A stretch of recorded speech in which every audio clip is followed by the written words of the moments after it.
The idea of security and protection has been around since before modern times. For instance, in one of the earliest civilizations, Mesopotamia, for defense mechanisms they used walls built around the city to protect the citizens within it. The concept developed throughout history, such as in the early 17th century, they had watchmen in Boston who would walk around the town at night to ensure the safety of its citizens.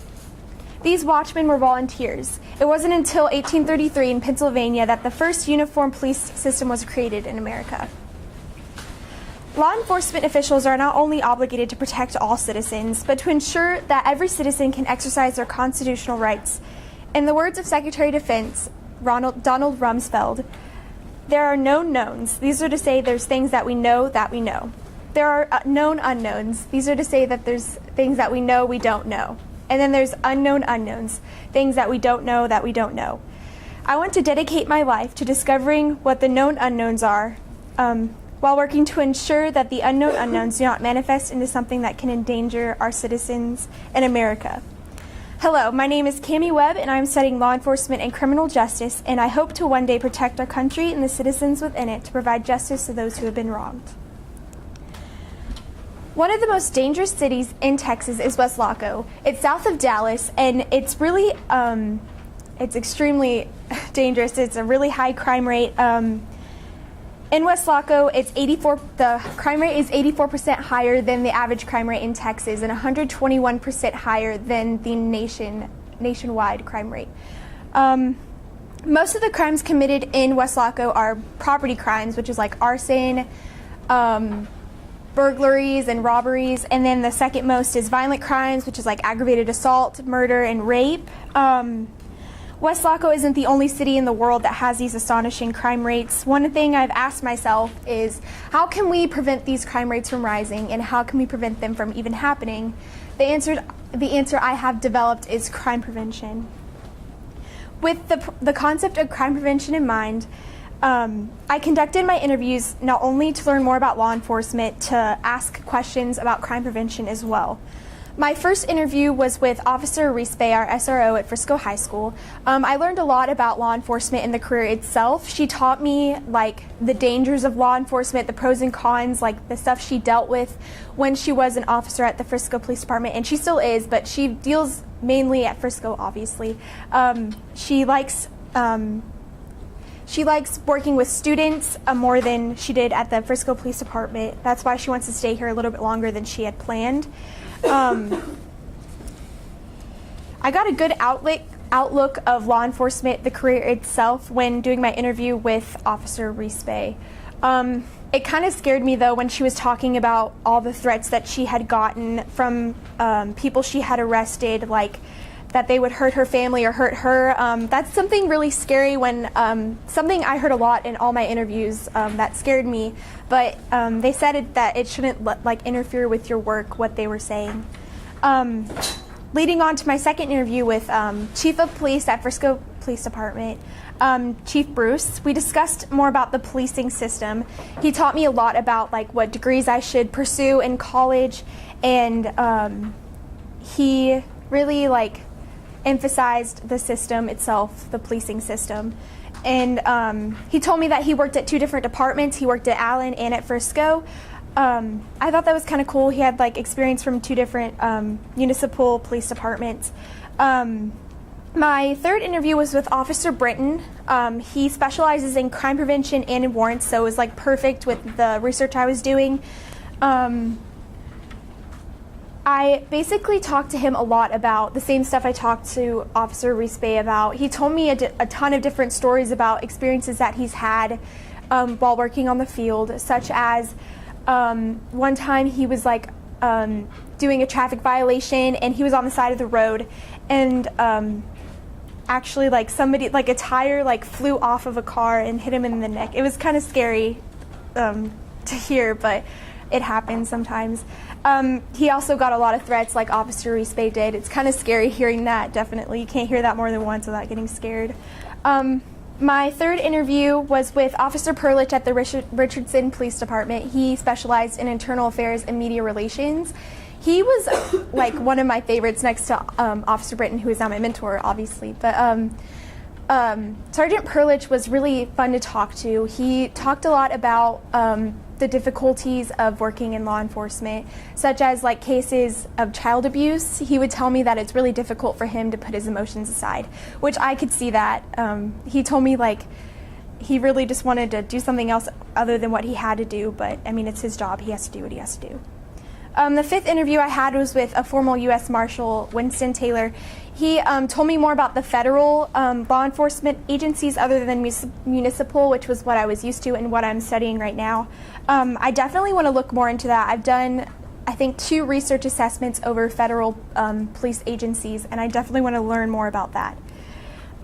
Leading on to my research, which was mainly crime prevention, I want to start out with breaking down crime. There's a crime formula: the opportunity, ability, and motive. The main idea of crime prevention is to remove the opportunity for a criminal to commit a crime. There are many different methods developed targeted to reduce crime, such as my favorite, which is CPTED. It stands for Crime Prevention Through Environmental Design. It's not something we really think about whenever we think about architecture and infrastructure. We don't think about how it's built to protect people and ensure safety within a city. But there's 4 concepts to CPTED: natural surveillance, territorial reinforcement, access control, and maintenance. And it plays a role into every community. There's places that are less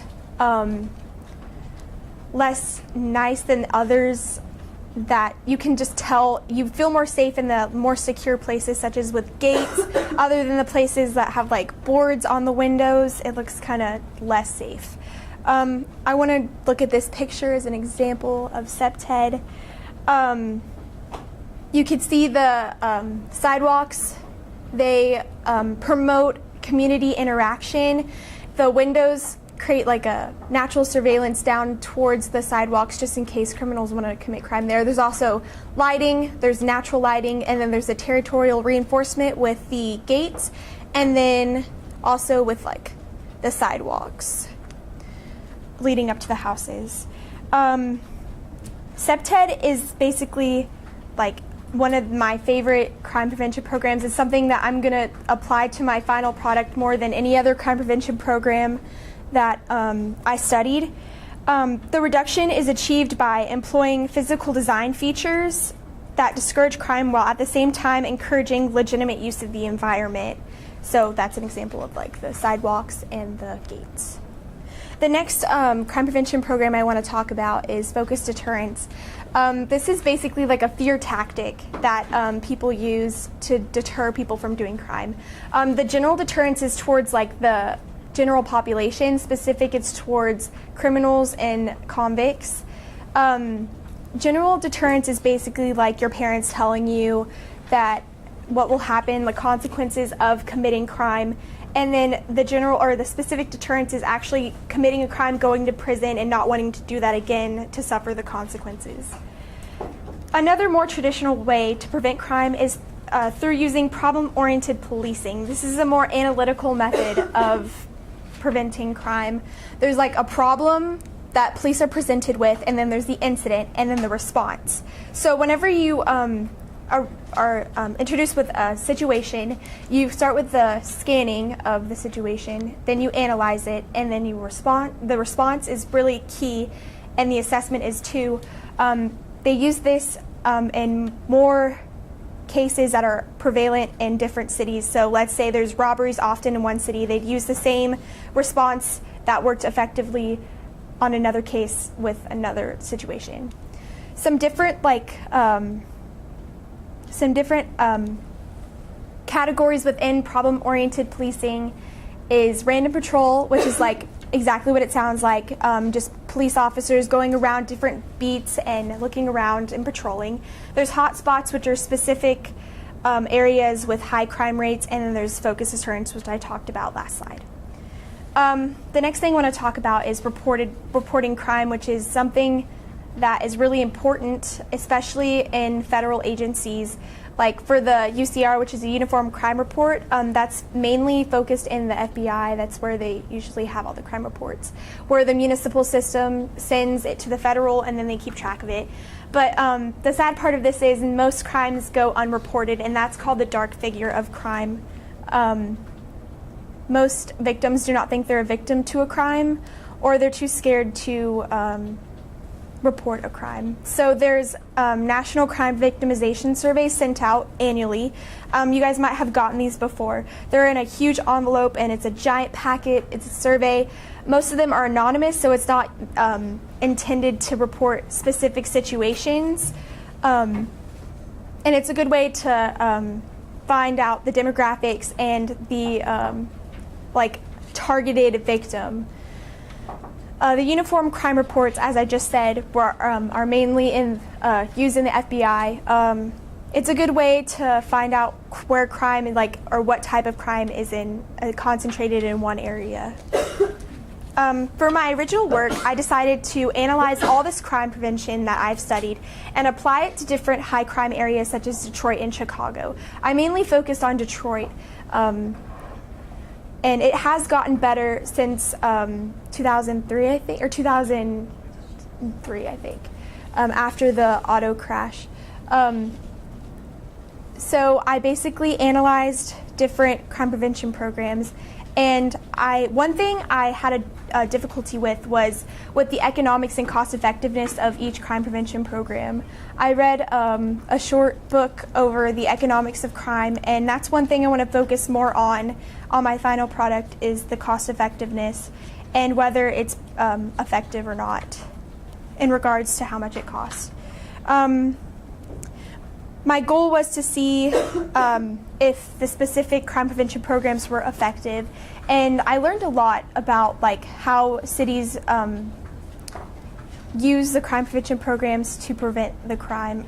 There's different experiments that were done. For example, the Kansas City experiment, which was basically a random patrol experiment, where they would go to police officers would be focused in one specific beat of a city, and basically that was inconclusive because there was no control group in that. But then I'm leading on to my final product. I want to do a kind of model city to apply my research of crime prevention, like a secure city kind of thing.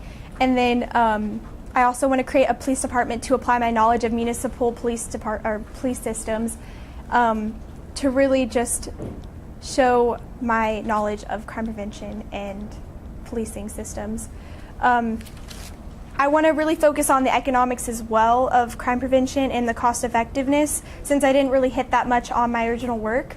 And I think this would be a good way to show my knowledge of all the research I've done to construct my own systems. I hope I'm able to fully understand the police system and the dynamic security within cities when doing this project.